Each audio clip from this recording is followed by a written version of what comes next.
안녕하세요. 저는 얼마 전에 이혼하고 싱글이 된 30대 후반의 여성입니다. 원래 다른 분들의 사연을 출퇴근하며 듣기만 하다가 문득 저의 이혼 사연도 쓰면 재밌을 것 같아 사연을 보내요. 사실 제가 지인들에게 저의 이야기를 하는 편이 아니라서 친구들도 저의 이혼 사실을 모릅니다. 그런데 얼마 전 뻔뻔하고 기가 막힌 짓거리를 벌인 남편이라는 작자에게 제대로 복수를 했어요. 통쾌하고 짜릿한 이야기를 속 시원하게 말하고 싶은데 행복하게 가정생활을 하는 친구들에게 말하기는 뭔가 좀 그렇더라고요. 그래서 여기 청취자분들께 저의 이야기를 한번 들려드릴까 해요. 끝까지 잘 들어주세요.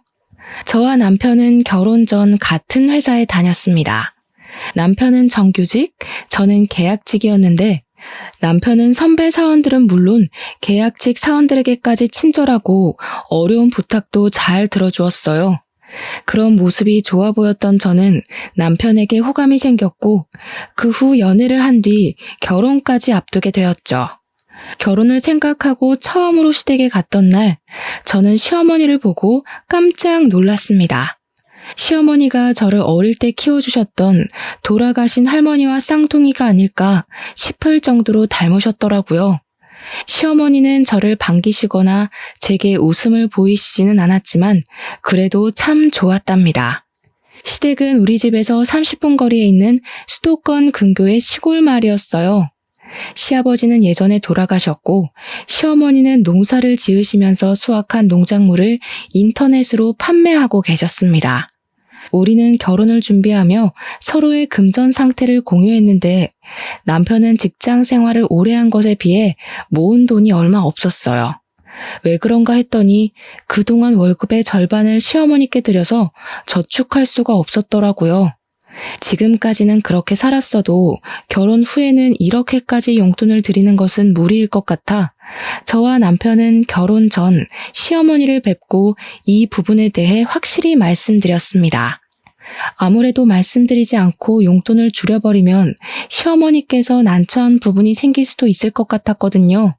시댁을 찾아가 남편이 먼저 용돈을 줄여야 할 것 같다는 이야기를 꺼내니 시어머니는 표정이 좋지는 않으셨어요. 아직 둘이 살림을 합치지도 않았는데 벌써 이 어미 용돈 줄일 생각부터 하냐? 엄마로서는 조금 서운하구나. 그래도 이해해줘요. 앞으로 우리 둘이 아기도 낳고 먹고 살려면 빠듯해. 요새 집값이며 물가도 다 고공행진이고 서운해만 하시지 말고 이해 좀 해줘요. 이놈이 그동안 이 어미가 키워준 건 생각 안 하고 벌써 여자한테 휘둘려서는 제가 그러라고 시키디? 그게 아니라 나도 이제 가장이 되어보니 현실적인 금전적인 문제들도 보이고 해서 못난 놈, 내 아들 등쳐먹는 못된 엄마 아니니 알겠다. 상황이 이러니 어쩔 수 없지 뭐. 대신 나도 형편이 넉넉하지는 않아서 신혼집은 못 해주겠다. 매달 들어오던 용돈이 줄어서 나도 먹고 살기 힘들어지지 않겠니? 시어머니는 용돈을 줄이는 것에 대해 반기시지 않았지만 결국 우리의 뜻을 따라주셨어요. 대신 집 마련은 도와줄 수 없다고 말씀하셨죠. 이 사실을 알게 된 친정 부모님은 저희 신혼집을 마련해 주신다고 했지만 저나 남편이나 우리의 힘으로 시작을 해보고 싶어서 일단 원룸의 월세방으로 신혼집을 마련했습니다. 넉넉하지는 않지만 마음은 풍족했던 결혼 후 저와 남편은 주말마다 시어머니한테 가서 농사일과 인터넷 판매일을 도와드렸어요. 사실 주말에는 집에서 쉬고 싶기도 하고 남편과 단둘이 오붓한 시간을 보내고도 싶었지만 남편이 어머니 혼자 농사 일하기 힘들어하셔서 걱정된다고도 하고 시어머니가 돌아가신 할머니 같다는 생각에 피곤해도 좋은 마음으로 시댁에 갔습니다. 그렇게 3개월이 지났고 결혼 전부터 다녔던 회사와의 계약이 끝났어요. 그래서 저는 회사를 관두고 새로운 일을 구하려 했으나 경기가 어려워서인지 면접 보러 오라는 연락조차 받지 못했습니다. 그 덕에 전 생각지도 못하게 전업주부가 되었죠. 회사 생활을 하다가 집에 있으려니 몸은 편하기는 하지만 이제 사회에서는 제가 쓸모가 없어졌다는 생각에 마음이 울적하더라고요. 하지만 저와는 다르게 시어머니는 점점 바빠지셨습니다. 시어머니의 농작물 판매가 입소문이 나면서 주문량이 많아지기 시작했고 시어머니 혼자 처리하기 힘든 상황까지 되었죠. 하루는 집에 있는데 시어머니한테 전화가 왔어요.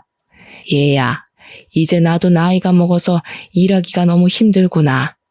지금 주문도 너무 많아서 나 혼자 모든 일하기가 벅차. 너 지금 회사 계약이 끝나서 집에 쉬고 있다고 들었는데 여기 와서 나 좀 도와주지 않을래? 사실 시어머니의 이런 부탁이 편하게 들리지는 않았지만 돌아가신 할머니가 꼭 제게 부탁하신 것 같아 무시만 할 수 없었어요. 그래서 많은 고민 끝에 시댁과 같은 동네의 자그마한 주택으로 이사를 하게 되었고 저는 시어머니의 일을 도우며 시댁의 모든 대소사에 다 참여했습니다. 힘들기는 했지만 제가 시댁의 유일한 며느리에다가 회사에 다니는 것도 아니었으니 당연히 해야 할 일이라고 생각했어요. 일 자체는 크게 힘들지 않았습니다. 생각보다 저는 도시 생활보다 시골 생활이 더 재밌었고 음식 만드는 것은 결혼하기 전부터 좋아했던지라 문제가 없었어요. 다만 시어머니는 항상 동네 사람들 앞에서 자신이 엄청 좋은 시어머니인 것처럼 말하고 다녔습니다. 여기에 종종 올라오는 사연처럼 며느리를 괴롭히거나 막말을 하지는 않았지만 그래도 시어머니는 시어머니였어요. 항상 은근슬쩍 맛있는 음식들은 남편이 먼저였고 밥도 남편은 따뜻한 밥, 저에게는 매번 찬밥을 주셨죠. 결혼 후 처음으로 맞았던 제 생일날이었습니다. 시어머니는 평소 친하게 지냈던 동네 사람을 불러 모아서 며느리의 생일을 차려준답시고 제가 좋아하는 갈비찜에 미역국에 끓여주시고는 상을 한 상 차려주셨는데 생일을 맞은 저의 미역국에는 멀건 국만 있었고 남편과 손님들의 미역국에는 미역의 소고기까지 듬뿍 들어있었습니다. 그리고 갈비찜은 상 가운데가 아닌 남편 앞에 자리를 잡았는데 저는 남편과 대각선 반대 방향에 앉아 있어서 팔도 닿지 않았어요. 게다가 밥도 부족한 상황이 되자 시어머니는 남편과 손님들에게는 따뜻한 밥을 대접하시고 제게는 점심때 먹다 남은 찬밥을 주셨습니다. 어머니, 제 생일을 기억해 주시고 미역국을 끓여주신 건 감사한데 제 국에는 고기는커녕 미역도 없네요. 게다가 밥도 저는 찬밥이고요. 내가 음식을 부족하게 준비해서 미역국도 부족하고 밥도 부족하지 뭐니. 그런다고 기껏 초대한 손님한테 대충 대접해 줄 순 없잖아. 그러니 그냥 네가 좀 넘어가 주지 않으련? 그래, 그냥 먹어. 그래도 우리 엄마가 자기 위해서 내 생일에는 해주지도 않던 갈비찜까지 해주셨잖아. 세상에 이런 시어머니가 어딨어? 이럴 때는 그냥 감사합니다 하고 먹는 거야. 남편은 자기 앞에 있던 갈비찜을 우걱우걱 뜯어먹으며 저에게 이야기하는데 정말 꼴 보기가 싫더라고요. 애초에 동네 분들을 초대한 시어머니가 국이며 밥을 넉넉히 준비하면 이런 난처한 상황은 없었을 거 아닌가요? 무엇보다 저는 그냥 남편과 단둘이 오붓한 생일을 바랬는데 시어머니가 굳이 이런 생일상을 차리신 이유가 동네 사람들에게 착한 시어머니처럼 보이고자 하려는 것 같아 기분이 썩 좋지는 않았습니다. 그래, 새색시가 이해해. 우리처럼 나이 먹으면 잘하던 음식도 못하게 되고 그래. 그래도 시어머니가 며느리 생일이라고 동네 사람들 불러 모아서 잔치상도 차리고 새색시 아주 복받았네. 나 때는 시어머니한테 미역국 얻어먹는 거 상상도 못했어. 생일이라고 말도 못 꺼냈다고. 아마 내 시어머니는 죽을 때까지 내 생일이 언젠지도 모르셨을 거야. 동네 할머니들이 하나같이 입을 모아 시어머니가 생일이라고 상을 차려주는 것이 어디냐고 하시는데 거기서 더는 말하기가 어려웠습니다. 저는 어쩔 수 없이 찬밥에 미역국을 말아서 먹었고 남편은 따뜻한 밥에 갈비찜을 아주 맛나게 먹었죠. 그리고 며칠 뒤 주말이라 시댁에 가서 밥을 먹었는데 또 시어머니는 또 찬밥을 주셨습니다. 그래서 이번에는 대놓고 남편의 따뜻한 밥과 제 찬밥을 바꾸었어요. 그 모습을 본 시어머니는 표정이 싸늘하게 굳었습니다. 너 지금 뭐 하는 짓이냐? 어떻게 하늘 같은 남편의 밥을 네 밥과 바꿔? 저도 집에서는 가장 따뜻한 밥 먹고 살았어요. 그런데 어제도 그러고 오늘도 그러고 계속 제게 찬밥만 주시니까 부당하다는 생각이 들어서요. 그리고 제가 이렇게 건강해 보여도 찬 음식 자주 먹으면 꼭 체하더라고요. 너는 항상 집밥을 먹지만 우리 아들은 밖에서 뭘로 만들었는지도 모르는 식당밥 먹고 다니는데 집에서라도 당연히 따뜻한 밥을 먹여야 하는 거 아니야? 어머니, 저도 집에서는 귀하게 자란 딸이에요. 막말로 제가 집에서 놀기만 하는 것도 아니고 어머니랑 같이 일하는데 저도 따뜻한 밥 먹을 권리 있다고요. 너는 결혼 전에도 다달이 우리 아들이 내게 주던 돈도 줄이더니 참 당돌하네. 옛날에는 시어미 말에 며느리들이 아무 말도 못했는데 정말 세상이 어찌 돌아갈는지. 아이고, 억울해서 못 살겠다. 에이, 밥 안 먹으련다. 시어머니는 결국 화가 나 큰 방에 들어누웠고 남편은 꼭 밥상머리 앞에서 눈치 없이 그렇게 행동해야겠냐며 저를 구박했습니다. 다음날 남편은 회사에 출근하고 저는 시어머니가 걱정돼 아침부터 시댁에 찾아갔어요. 시어머니는 여전히 머리를 싸매고 누워 계셨고 시어머니의 소식을 들은 동네 할머니들이 시모가 걱정돼서 집에 오셨습니다. 저는 집에 오신 분들에게 과일이라도 대접하려고 부엌에서 주전부리를 꺼내 시어머니가 누워 계신 큰방 앞으로 갔어요. 형님, 며느리가 나 일 도와준다고 여기 온 건 너무 고마운데 며느리 눈치 보느라 너무 힘들어 죽겠어. 생일이라고 내가 며느리 생일상도 차려 어제는 밑반찬 몇 개 해놨으니 가지러 오라고 할 겸 같이 저녁을 먹었는데 내가 노망이 났는지 또 밥을 적게 했지 뭐야. 그래서 나는 밥 한 숟갈도 못 뜨고 며느리한테는 찬밥이라도 줬지. 그런데 그거 가지고 나한테 따박따박 대들더라니까. 말년에 아들이랑 같이 산다고 되게 부러웠는데 또 그렇지만도 않네. 나라도 진짜 억울했겠어. 이렇게까지 며느리 생각하는 시어머니가 세상에 어디 있다고 말이야. 젊은 년이 버르장머리만 없어서 내가 어떻게 한 소리 해? 그러지는 마셔. 아무리 며느리라지만 남의 집 귀한 따님인데 그러면 쓰나. 그래도 내 옆에서 같이 일도 도와주잖아. 간간히 용돈도 주고 말이야. 비록 며느리 때문에 용돈이 줄기는 했지만 그래도 그게 어디야? 저는 시어머니가 동네 어르신들에게 하는 이야기를 들으니 정말 어이가 없었습니다. 그래도 일단 손님들 대접은 해야겠기에 방문을 여니 이미 동네 어르신들은 시어머니의 이야기만 듣고 저를 위아래로 훑으시며 혀를 끌끌 차고 계셨어요. 내가 솔직히 남의 집 일에 이래라 저래라 간섭하기는 싫지만 그래도 내가 한마디만 할게.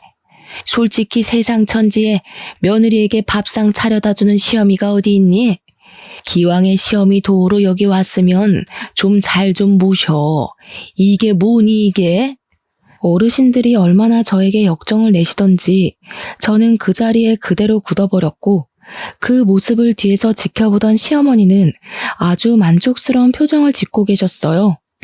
저는 시댁에서 집으로 돌아와 이렇게 살다가는 평생 시어머니와 남편에게 큰 소리도 못 내보고 당하고만 살 것 같다는 생각이 들었습니다. 사실 시골에서 살고 있고 아기도 없어서 돈 나갈 일이 많이 없기는 하지만 지금은 남편의 돈으로 생활을 꾸려나가다 보니 아무래도 돈을 쓰고 장을 볼 때마다 어쩔 수 없이 남편 눈치가 보였어요. 그래서 더 남편과 시어머니한테 아무 소리 못하고 가만히 있을 수밖에 없었습니다. 그래서 돈을 벌어야겠다는 생각에 저는 아르바이트라도 하려고 했으나 외진 동네이다 보니 마땅한 일자리가 보이지 않았어요. 저는 오랜 고민 끝에 시어머니처럼 인터넷 쇼핑몰을 열어보기로 했습니다. 일단 여기저기서 쇼핑몰을 효율적으로 운영하기 위한 공부를 시작했고 오전, 오후에는 시어머니의 일을 도왔고 저녁과 밤에는 저의 쇼핑몰 일을 했어요. 다행히 한두 개씩 판매가 되기 시작했고 수익만으로 먹고 살 만큼은 아니어도 한 달에 100만 원 정도는 벌 수 있었습니다. 남편과 저는 각자의 일로 아주 바쁘게 시간을 보내고 있었던 어느 날이었어요. 그날은 꿈자리가 왠지 모르게 뒤숭숭했습니다. 제가 원래는 머리만 대면 코를 골며 자고 꿈도 거의 꾸지 않는데 그날은 이상스러우리만큼 악몽을 꿨어요. 꿈자리가 뒤숭숭하고 괜히 엄마가 보고 싶어서 엄마에게 전화했는데 엄마가 전화를 받지 않았습니다. 그리고 잠시 후 아빠에게 전화가 왔어요. 엄마가 장 보러 갔다가 교통사고를 당하셨고 사고가 너무 크게 나서 현장에서 사망하셨다고 합니다. 저는 그 소리를 듣고 바로 장례식으로 달려갔고 남편도 바로 장례식장으로 갔어요. 얼결에 시작한 엄마의 장례식은 정신없이 흘러갔습니다. 그리고 둘째 날 시어머니한테 부고 문자를 분명히 남겼는데 시어머니한테 아무 연락도 없고 오시지도 않았어요. 기다려도 오지 않자 저희 아빠가 먼저 남편에게 시어머니는 언제 오시느냐고 물었습니다. 저희 엄마 그러니까 허리를 삐끗하셔서 거동이 불편하다고 오시지 못한대요. 아까 저한테 연락이 왔어요. 못 와서 죄송하다고요. 아이고 그러셨어? 그럼 내일은 오시는 거지? 아마 봐야 할 것 같아요, 상황을. 남편은 분명히 어제까지만 해도 멀쩡하시던 시어머니가 갑자기 허리를 삐끗하셔서 못 오신다고 했습니다. 저는 허리를 얼마나 다치셨길래 차로 1시간도 걸리지 않는 장례식장에 못 오시나 싶어 걱정되었어요. 그래서 시어머니께 연락을 드려보았지만 전화를 받지 않으셨습니다. 그리고 다음날 발인하고 장례식이 다 마무리될 때까지 시어머니는 나타나지 않으셨어요. 아빠는 대놓고 말씀은 하지 않았지만 끝내 연락도 오지도 않은 시어머니에게 서운한 듯한 표정을 지으셨습니다. 그렇게 장례식을 마친 후 집에 오는 길에 남편에게 시어머니 많이 다치셨냐고 물었어요. 우리 엄마? 허리는 무슨, 그냥 수학할 것도 많고 피곤하다고 해서 못 오신 거야. 뭐? 그럼 어제 우리 아빠한테는 왜 허리를 다치셨다고 이야기한 거야? 아무리 그래도 장인어른한테 일이 너무 많아서 못 온다고 이야기하면 좀 그렇잖아. 그래서 적당히 둘러댄 거지. 어때? 나 좀 그래도 머리 잘 굴렸지. 장난하냐? 정말 너무하네. 사돈은 가족 아니냐? 다른 날도 아니고 엄마가 마지막으로 가시는 날인데 어떻게 일이 바쁘고 피곤하다는 이유로 장례식을 안 오셔? 당연히 만사를 다 제치고서라도 오셔야 하는 거 아니야? 뭐가 너무해? 그리고 가족으로 생각하니까 내가 3일 내내 같이 있었잖아. 그럼 된 거 아니야? 꼭 우리 엄마까지 거기에 가야 해? 그리고 우리 엄마는 원래 기가 약해서 장례식장 같은 곳 함부로 다니면 안 된다고. 그럼 시어머니는 시어머니 친정 부모님 장례식도 못 가셨겠다. 기가 약해서 어떻게 가? 야, 그건 다른 문제지. 그건 친정 부모님이니까 당연히 가셔야 하는 거고. 지금은 사돈이니까 굳이 꼭 갈 필요가 없는 거고. 뭐? 일반적인 사람들은 친한 친구 부모님의 장례식에도 회사에 연차까지 써가며 가. 말을 말자. 정말 상식 이하인 너랑 대화하자니 내 입만 아프네. 남편은 제 말을 전혀 이해하지 못하겠다는 표정으로 더 대화를 이어가려고 했지만 저는 남편과 더는 대화를 하고 싶지 않았습니다. 사돈의 장례식이지만 피곤해서 못 온다는 시어머니. 그리고 그런 시어머니를 이해하고 두둔하는 남편의 모습이 기가 막혀 말이 다 나오지 않더군요. 게다가 시어머니가 기가 약해서 장례식장 함부로 다니면 안 된다니요. 도대체 우리 집을 얼마나 무시하면 친정엄마의 마지막 가는 길에 와보지도 않고 연락도 하지 않는 것일까요? 저는 남편에게 화가 잔뜩 났고 남편은 그런 저를 이해하지 못한 채 집에 도착했고 집에서도 우리는 얼음장보다도 차가운 냉전 상태로 밤을 보냈습니다. 그리고 다음 날 저는 원래 남편이 출근 후 시댁에 갔지만 그날만큼은 시댁에 가지 않았어요. 시댁에서는 저희 집의 경조사에 참가할 생각이 하나도 없는데 제가 시댁을 위해서 일해야 할 필요성이 전혀 없다고 느껴졌거든요. 제가 가지 않으니 시어머니한테 전화가 왔습니다. 어제 장례식 마쳤다면서? 그럼 얼른 넘어와. 지금 네가 없는 동안 일이 잔뜩 밀렸어. 솔직히 전 시어머니한테 전화가 오길래 당연히 이래저래 해서 못 갔다. 미안하다. 엄마는 잘 보내드렸냐고 물어볼 줄 알았습니다. 사람이라면 그게 당연한 예의 아닌가요? 그런데 시어머니는 잘 다녀왔냐는 말은커녕 일이 밀렸으니 빨리 오라고만 하셨어요. 어머니, 솔직히 어머니한테 너무 서운해요. 아무리 그래도 사돈인데 어떻게 그렇게 연락도 없고 오시지도 않으세요. 죽을 사람은 죽더라도 할 일은 해야 하지 않겠니? 그리고 여자는 결혼하면 친정과는 연을 끊어야 해. 너도 그 생각으로 여기까지 온 거 아니야? 솔직히 나는 너 발인 때만 갔으면 했다. 무슨 여자가 친정엄마 돌아가셨다고 3일 내내 있으려고 그래? 그게 지금 무슨 말씀이세요? 그러면 딸들은 친정엄마가 돌아가셔도 장례식장에 가면 안 된다는 말씀이세요? 제가 부모님의 유일한 자식인데도요. 솔직히 장례식장에서 딸이 할 일이 뭐가 있니? 그냥 발인 때 나가서 마지막 인사나 하면 그만이지. 그러는 어머니는 어머니의 친정어머니 장례식 때도 발인 날에만 가셨나요? 너는 참, 내가 한마디 하면 그냥 네 하면 되지 꼭 그렇게 하나하나 따지고 들더라. 아주 버릇이 안 좋아. 내가 너 지금 지켜보고 있다. 뭐 하나 제대로 걸리기만 해봐. 그리고 빨리 넘어와 일이나 하게. 저는 시어머니와 대화를 하면 할수록 정이 뚝 떨어졌습니다. 그래서 그냥 아무 말 없이 전화를 끊어버렸고 이제부터는 절대 시댁 행사에 참여하지 않기로 했어요. 며칠 뒤 그날은 시아버지 제삿날이었고 역시 시어머니한테 전화가 왔습니다. 우리 제사 준비해야 해서 장 봐야 하는데 언제 오니? 저는 시아버지 얼굴을 본 적도 없는데 제가 왜 해요?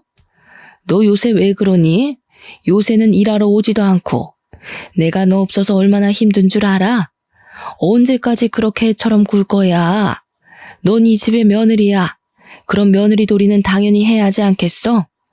시어머니는 저한테 며느리의 도리를 운운하며 도대체 왜 그러냐고 저에게 화를 내셨지만 저는 그냥 전화를 끊어버렸습니다.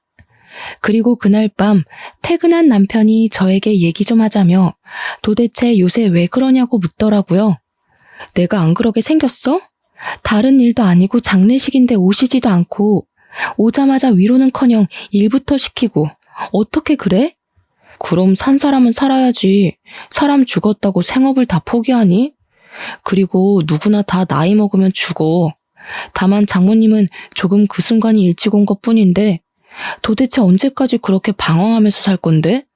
누가 언제 생업 포기하래? 너네 엄마 평생 일하지 말랬냐고. 그냥 딱 하루, 이틀만 와달라는 거였잖아. 아니 1년 365일 중에 길어야 단 이틀도 우리 엄마를 위해 시간을 못 내? 그것도 인생에서의 마지막 날을. 지금 이 시기가 얼마나 바쁜 시기인지 너도 알잖아. 지금 바짝 일해서 1년을 먹고 살아야 하는데. 그리고 너네 엄마 장례식 때 나만 가면 됐지. 우리 엄마도 꼭 가야 해. 저는 남편의 이런 말을 전혀 이해할 수가 없었고 그날 남편과 저는 큰 소리를 내며 대판 싸웠습니다. 다음 날이 되어도 남편에 대한 화난 감정은 풀리지 않았고 저는 너무 답답한 마음에 엄마를 모신 곳으로 갔어요. 엄마 앞에서 한바탕 울고 나니 답답했던 마음이 어느 정도 풀렸습니다. 어느 정도 진정을 시킨 후 다시 집으로 가려고 나왔는데 모텔 앞에서 모텔을 바라보며 서 있는 남편을 보았어요. 그런데 그 옆에 웬 여자가 있었고 그 여자는 아주 해맑은 미소로 남편의 팔짱을 끼웠습니다. 딱 봐도 남편과 그 여자는 모텔에서 나오는 길이었어요. 누가 보아도 남편과 그 여자는 애인 같아 보였죠. 저는 너무 화가 나 견딜 수가 없었고 이제 이 남자와 나는 더 이상 같이 살지 못하겠다 생각이 들었습니다. 저는 일단 남편과 그 불륜녀가 함께 팔짱을 끼며 다정하게 걷는 모습을 사진 찍었어요. 그리고 그날 밤 퇴근한 남편에게 오늘 어디에서 뭘 하고 있었냐고 물었습니다. 뭐 하긴 뭐해. 회사에서 여태껏 일하다 왔지. 무슨 갑자기 뻔한 질문을 해? 일? 하긴 뭐 일도 하긴 했겠다. 그런데 이 사진은 뭐야? 저는 남편과 불륜녀가 함께 모텔에서 나와 팔짱을 끼고 길을 걷는 사진을 보여주었습니다. 남편은 처음에는 거래처 여직원이라는 말도 안 되는 소리를 했다가 결국 잠깐 만나는 사이였다고 시인을 하더군요. 유부남이 여자랑 잠깐 만나고 할 게 뭐 있어? 이런 걸 바로 불륜이라고 하는 거야, 이 멍청이야. 싸울 필요도 없이 그냥 이혼하자. 솔직히 너나 나나 요새 많이 서로 힘들었잖아. 아이도 없으니 그냥 깔끔하게 갈라서자고. 이혼? 이혼하면 우리 집 일 누가 해? 내가 그 좋은 회사 그만두고 엄마 옆에서 일할 수 없잖아. 그리고 너랑 내가 이혼하면 우리 집 대소사는 다 누가 챙겨? 당장 명절 차례상부터 시작해서 김장 제사까지 누가 하냐고. 살림은 또 누가 하고? 나 절대 이혼 못해. 자기 엄마는 우리 엄마 장례식 때 오지도 않았으면서 이혼을 하자고 하니 자기네 집 일할 사람 없다며 이혼하지 말자고 하는데 정말 기가 막히고 코가 막힐 노릇이더라고요. 너네 집 일은 네가 알아서 해야지. 그걸 왜 나한테 말해? 솔직히 말해서 우리 엄마 장례식 때도 오지 않는 시어머니를 내가 왜 도와야 하는데? 내가 왜 그런 시어머니를 도와서 너네 조상 차례상도 차리고 너네 가족 먹을 김장도 하고 제사상도 차려야 하냐고. 난 절대 못해. 그냥 이혼하자. 네가 이혼 안 한다고 해도 내가 이혼 소송할 테니까 그런 줄 알아. 우리 어디 한번 끝까지 가보자고. 다음 날 저는 남편이 출근하자마자 바로 이혼 변호사를 찾아갔습니다. 제 상황을 이야기하니 일단 확실한 증거를 잡아야 이혼 소송에서 이기고 위자료까지 받을 수 있다고 했어요. 그래서 저는 일단 남편이 불륜을 저질렀다는 증거를 수집하기 위해 일주일 동안 남편이 출근한 후 남편의 회사 근처로 가보았습니다. 하지만 남편도 생각이 있는지 회사 밖으로 나오지 않더라고요. 하긴 바보가 아닌 이상 이미 한 번 걸렸는데 또 여자를 밖에서 만나지는 않았겠죠. 그래서 결국 일주일 동안 아무 소득을 얻지 못하고 집에 터덜터덜 돌아왔습니다. 그런데 남편이 주로 사용하는 노트북이 켜져 있었고 메신저도 로그인이 되어 있더라고요. 사실 저는 한 번도 남편의 핸드폰이나 노트북을 몰래 본 적이 없었습니다. 아무리 부부이고 가족이라고 해도 그건 예의가 아니라는 생각이 들었거든요. 그런데 이렇게 된 이상 저는 증거를 수집해야만 했고 그래서 남편의 메신저를 몰래 보았습니다. 남편의 메신저에는 어떤 여자와 사랑의 대화를 나눈 증거가 한가득 있더라고요. 저는 화가 너무 나서 터질 것만 같은 심장을 부여잡고 하나하나 차근차근 읽어보았는데 정말 욕이 절로 나왔어요. 남편은 대낮부터 모텔 대시라고 퇴근 후에는 만나서 데이트까지 알차게 즐겼습니다. 저는 여기서 밭일하고 쇼핑몰 일하느라 바빴는데 남편은 다른 여자랑 주말마다 만나서 여기저기 쏘다녔다고 생각하니 정말 화가 머리끝까지 치밀어 올랐어요. 저는 반드시 이 둘을 가만두지 않으리라 다짐하며 일을 갈았죠. 그렇게 혼자 정신 나간 여자처럼 욕을 하다가 겨우 마음을 진정시키고 메신저의 모든 내용을 이미지 파일로 저장했습니다. 그런데 노트북에는 이것 말고도 정말 이상한 것이 있었어요. 여자 화장실을 몰래 찍은 듯한 영상이 한가득 있더라고요. 이게 뭔가 싶어 자세히 보니 그 여자 화장실은 제가 결혼 전 남편과 다니던 그 화장실이었고 영상 속의 여성분들 얼굴 중에는 제가 아는 여성분들도 있었습니다. 순간 남편과 같은 회사 다닐 때 회사 여자 화장실에 변기가 막혔을 때마다 앞장서서 도왔던 일이 떠올랐어요. 사실 회사 다닐 때 이상하게 여자 화장실의 변기통이나 하수구가 종종 막혔었거든요. 그때마다 다른 사람들은 화장실 하수구나 변기통을 뚫는 것을 싫어했습니다. 그런데 남편만은 달랐어요. 여자 화장실이 또 막혔어요. 도대체 뭐가 문제이지? 제가 한번 봐볼게요. 여자 화장실 잠시 들어가도 되죠? 그럼요. 솔직히 일도 많으시고 바쁘신데도 이렇게 항상 앞장서서 도와주셔서 감사해요.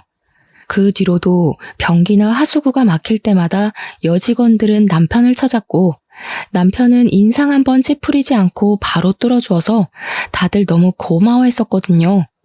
저는 설마 하는 마음에 일단 회사 다닐 때 친하게 지냈던 사장님의 막내딸에게 전화해서 부끄럽지만 남편이 몰래카메라 촬영을 하는 것 같으니 확인해달라고 했습니다.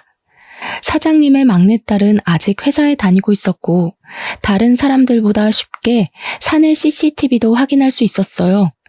다음날 사장님 막내딸에게 CCTV를 확인했다며 전화가 왔습니다. 언니, CCTV 확인해 봤는데 충격적이에요. 왜 그런 남자랑 결혼했어요? 과장님 완전 사이코더라고요. 왜요? CCTV에서 뭐가 나왔는데요? 과장님이 그동안 여자 화장실에 들락날락하며 몰래카메라를 설치한 게 맞아요. 지금 회사 뒤집히고 난리 났어요.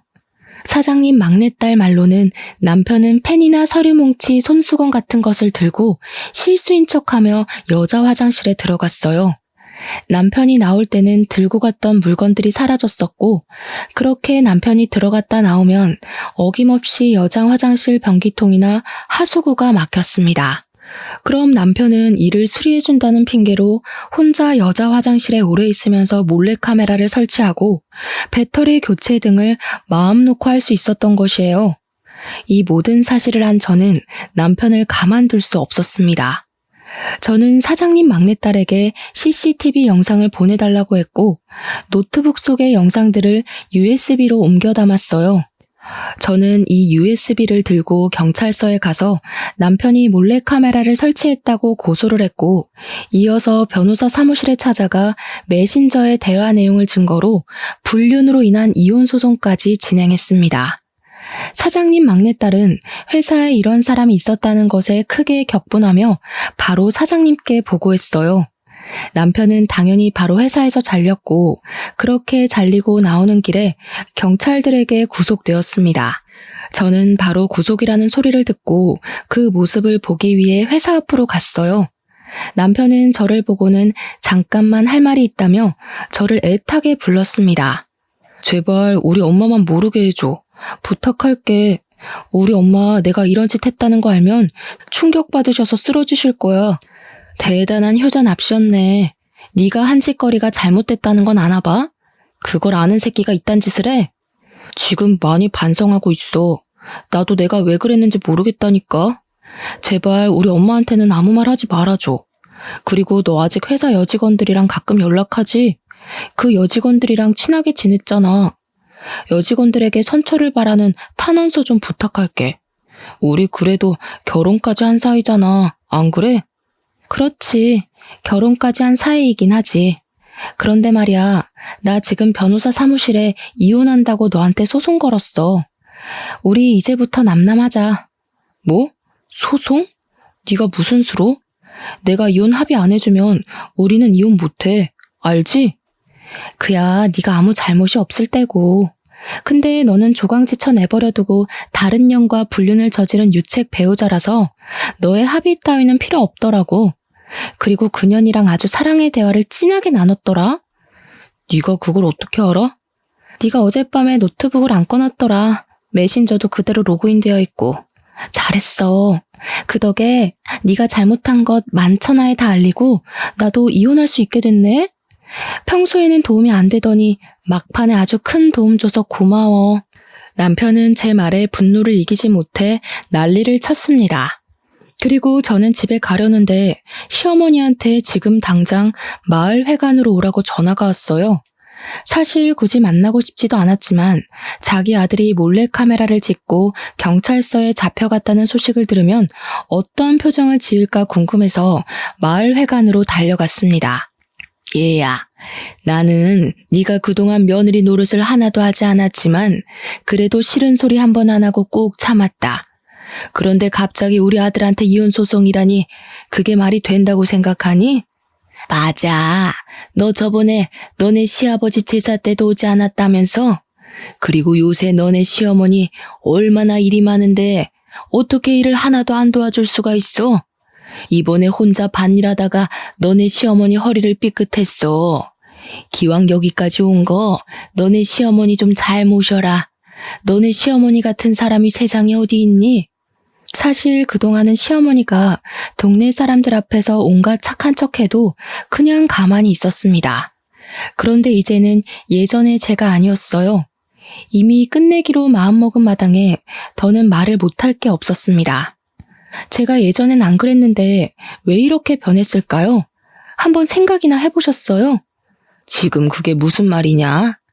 우리 엄마 돌아가실 때 어머니 오셨어요? 네, 정말 바쁘면 못 올 수도 있죠. 그럼 최소한 전화라도 하셨어야죠. 세상에 사돈이 돌아가셨다는데 아무 말 안 하는 그런 사람이 어딨어요? 사실 그동안 시어머니가 거의 돌아가신 할머니 같아서 애틋한 마음에 저 혼자 시댁일 다 발벗고 나서서 했어요. 할머니 생각에 일부러 여기까지 이사도 왔고요. 그런데 그 결과 저만 호구가 되었네요. 지금 너네 엄마 장례식 안 갔다고 여태 삐져서 시위하려는 게냐? 그래서 이혼까지 해? 아니요. 어디 그뿐일까요? 지금 어머니의 그 자랑스러운 아드님이요. 바람을 피우고 있어요. 뭐? 남자가 일하다 보면 바람 좀 피울 수 있지. 그거 가지고 뭘 그리 난리니? 겨우 그것 때문에 이혼이야? 막말로 우리 아들이 애를 낳은 것도 아니고 잠깐 그냥 방황한 건데.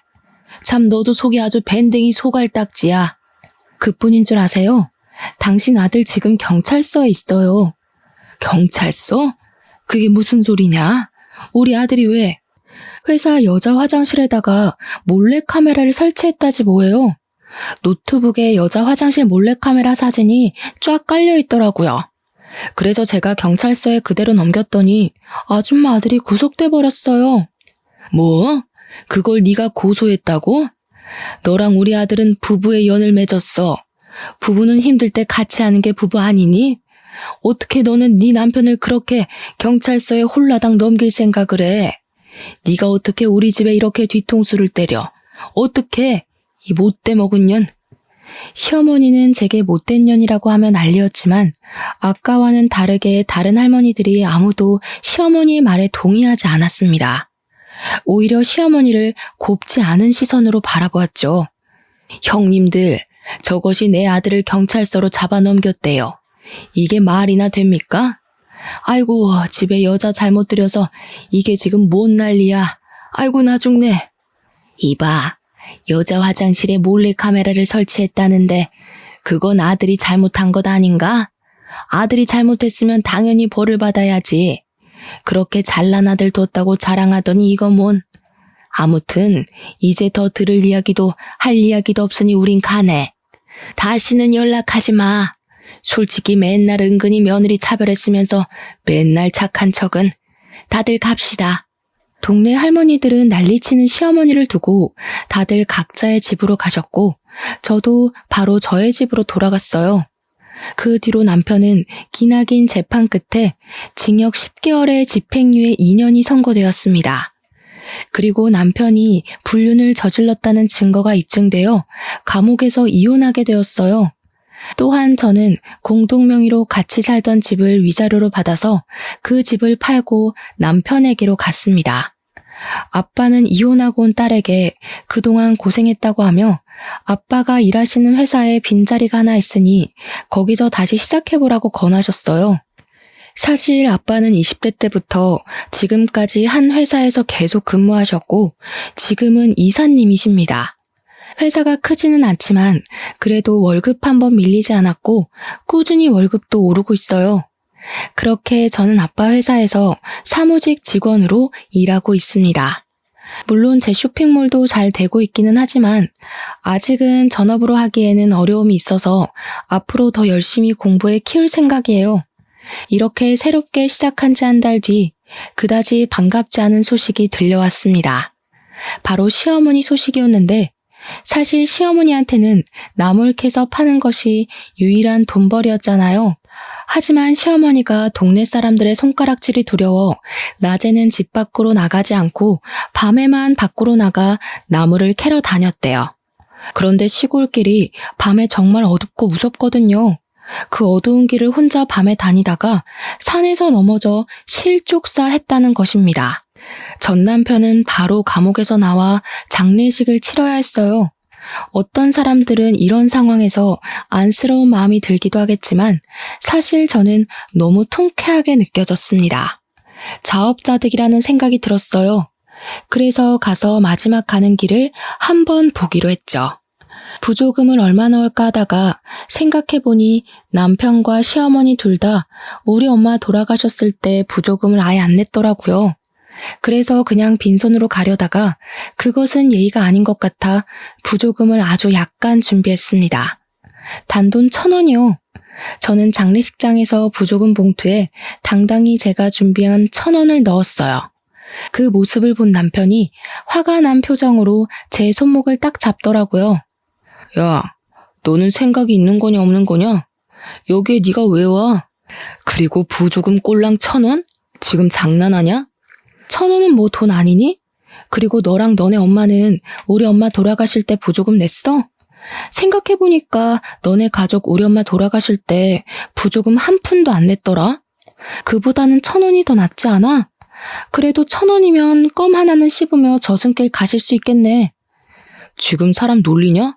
야, 솔직히 말해서 네가 그 파일들 경찰서에 넘기지만 않았어도 일이 이렇게 안 됐어. 그래도 잘 나가던 내 인생 이렇게 나락으로 보냈으니 네가 날 책임져야 하는 거 아니야? 그러게 평소에 네가 행실 똑바로 했었어야지. 아, 이미 다 끝난 마당에 너랑 말싸움해서 뭐하니? 그래도 너네 엄마 일은 좀 안 됐긴 하네. 이게 바로 자업자득, 인과응보라고 하는 건가? 말 가려서 해라. 내가 진짜 너 만나서 되는 일이 없어. 너 때문에 감옥도 가고 엄마도 돌아가시고. 전 남편은 자기가 그동안 잘못한 것은 생각도 하지 않은 채 모든 것을 다 제 탓으로 돌렸습니다. 감옥에 가서도 여전히 반성은 전혀 하지 않은 듯 했어요. 저는 전 남편의 이야기를 들으니 어렵게 잡고 있던 이성의 끈을 놓아버렸습니다. 그래서 장례식장 앞에 있는 여자 화장실로 들어가 대걸레를 들어왔어요. 대걸레는 뭐냐? 우리 엄마 마지막 가는 길 깨끗하게 가시라고 청소라도 해주려고? 아니, 아무리 봐도 네 머리에는 똥만 가득 찬 것 같아서 너 좀 청소 좀 해주려고. 저는 이 말과 동시에 대걸레를 전 남편의 얼굴에 비볐습니다. 야, 이 똥만 가득 든 놈아. 네가 걸레 같은 짓을 하고 다녀서 이렇게 된 건데 그걸 왜 내 탓을 해? 내가 생각할수록 어이없어서 그래도 여기서 싸우지는 않으려고 했는데 내가 괜히 왔다 싶다. 감옥 갔다가 나오면 걸레 같은 짓 그만하고 좀 똑바로 정신 좀 차리고 살아. 내가 이 대걸레로 네 얼굴 닦아줄 테니까 제발 이제 사람 좀 되라. 대걸레로 세수한 남편은 나에게 세상의 모든 욕을 다 하며 난리를 쳤고 저는 그런 남편에게 대걸레 던져주고 나왔습니다. 남편이 정신 나간 놈처럼 소리 지르니 옆방 다른 유족들과 장례식장 관계자들이 다 나와 남편을 구경하더라고요. 저는 그분들에게 큰 소리로 이렇게 사과의 말씀을 전했습니다. 소란을 피워 죄송합니다. 그런데 저놈이 여자 화장실에 몰래카메라를 설치해서 감옥에 갔거든요. 제가 사람 좀 되라고 대걸레로 얼굴 한번 문질러 줬습니다. 죄송합니다. 이 말을 하고 저는 장례식장을 빠져나왔고 그 뒤로는 전 남편 놈이 어떻게 되었는지는 잘 모르겠습니다. 이날 장례식장에서 나오면서 얼마나 기분이 통쾌하고 짜릿하던죠. 10년 묵은 채증이 확 내려가 하늘을 날아갈 것만 같은 기분이었답니다. 이 글을 쓰는 지금도 전 남편 놈이 대걸레로 얼굴을 문대고 화를 내는 장면이 떠올라 미소가 절로 지어지네요. 저는 이렇게 저의 친정을 무시했던 시댁에 이렇게 짜릿한 복수를 했습니다. 지금은 열심히 제 일도 하며 그 어느 때보다 바르고 보람찬 하루하루를 보내고 있어요. 저의 살아온 이야기 어떠신가요? 부디 저의 이야기를 듣는 여러분이 재밌으셨기를